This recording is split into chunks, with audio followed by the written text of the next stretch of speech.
இணையதளங்கள்ல பரவும் கவர்ச்சி படத்தால சமந்தா அதிர்ச்சி அடைஞ்சிருக்காங்க. நடிகை சமந்தாவுக்கும் தெலுங்கு நடிகர் நாக சைத்தன்யாவுக்கும் திருமண ஏற்பாடுகள் தீவிரமா நடந்து வருது. செப்டம்பர் 23ஆம் தேதி ஹைதராபாத்ல உள்ள நட்சத்திர ஹோட்டல்ல திருமணத்தை நடத்த திட்டமிட்டுள்ளதா தகவல்கள் வெளியாகி இருக்க இந்த நிலையில திருமண நிச்சயதார்த்தம் அடுத்த மாசம் நடைபெறும் அப்படின்னு தெரியுது. சமந்தா நாக சைத்தன்யா 2 பேரும் ஒரே வீட்டுல தங்கி இருக்கும் வீடியோ மற்றும் அவங்க ஜோடியா வெளியே போன படங்கள் இணையதளங்கள்ல வெளிவந்து ரசிகர்களால விரும்பி பார்க்கப்பட்டு வருது. இந்த நிலையில சமந்தாவுடைய கவர்ச்சி படங்களும் இணையதளங்கள்ல பரவி அவரை அதிர்ச்சி அடைய வச்சிருக்கு. இப்போ விஜய், சூர்யா, விக்ரம், தனுஷ் மற்றும் தெலுங்குல முன்னணி கதாநாயகர்களுக்கு ஜோடியா நடிச்சுள்ள சமந்தா சினிமாவில் அறிமுகமான புதுசுல பிரபலமில்லாத சிறிய நடிகர்களோட நடிச்சிருந்தாரு.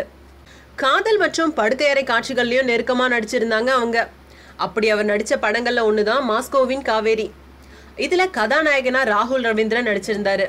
இந்த படம் 2010 வெளிவந்து தோல்வி அடைஞ்சது. அந்த படத்துல சமந்தா கவர்ச்சியா நடிச்சிருந்த காட்சிகளை தற்போது இணையதளங்கள்ல யாரோ வெளியிட்டு அவ வேகமா பரவிட்டு வருது. அதை ரசிகர்கள் பலரும் பதிவிறக்கம் செஞ்சு பார்த்துட்டு வராங்களாம். அது மட்டும் இல்லாம சமந்தாவுடைய தற்போதைய மார்க்கெட் உயர்வு நிலவரத்தை கருத்துல கொண்டும் தோல்வி அடைஞ்ச அந்த படத்தை தூசி தட்டி மறுபடியும் மறு வெளியீடு செஞ்சு காசு பார்க்கவும் ஏற்பாடுகள் நடக்குது. இதுவும் சமந்தாவை வருத்தப்படுத்தி இருக்கு. அதுல தடுக்கிற முயற்சியில அவர் ஈடுபட்டுள்ளதா கூறப்படுது.